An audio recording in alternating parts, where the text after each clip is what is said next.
Bahasa Ngapak disebut juga dialek Banyumas karena memang asal-usulnya dari nenek moyang masyarakat Banyumas. Nenek moyang masyarakat Banyumas sendiri asalnya dari Kutai, Kalimantan Timur sebelum era penyebaran agama Hindu.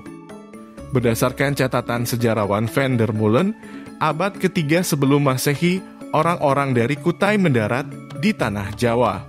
Sebagian dari mereka menghuni lereng Gunung Ciremai dan sebagian yang lain menetap di lereng Gunung Slamet. Yang menetap di sekitar Gunung Slamet membangun kerajaan Galuh Purba yang kemudian jadi cikal bakal dari kerajaan di tanah Jawa. Berbeda dengan bahasa Jawa baku yang terdiri dari beberapa tingkatan, bahasa Ngapak cenderung belak-belakan dan tidak memedulikan status sosial. Mereka menganggap golongan bangsawan sama saja dengan orang biasa. Bahasa Ngapak menyimbolkan kesederhanaan dan kelugasan orang Banyumas. Selain itu, penggunaan bahasa ini menjadi benteng terakhir dari identitas budaya Banyumas di tengah perubahan dan kemajuan masyarakat.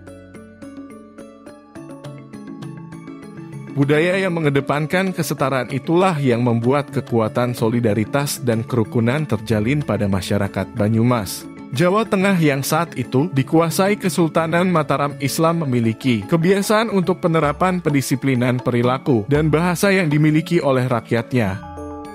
Orang Jawa sendiri mengagungkan pepatah bahasa iku busananing bangsa yang artinya bahwa bahasa merupakan balutan dari siapa diri kita.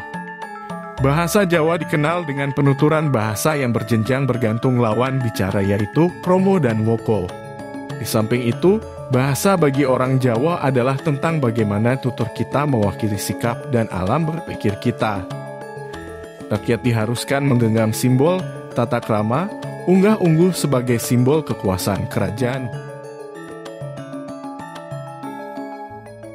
Namun bahasa Ngapak mampu bebas dari bayang-bayang dialek Yogyakarta.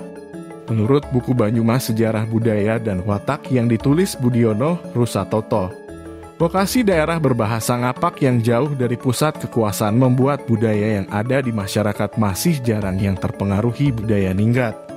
Masyarakat penutur Ngapak disebut sebagai Adoh Ratu Cenhakwatu, jauh dari raja dan dekat dengan batu, yang artinya mereka jauh dengan rajanya baik secara geografis maupun interaksi kebudayaan.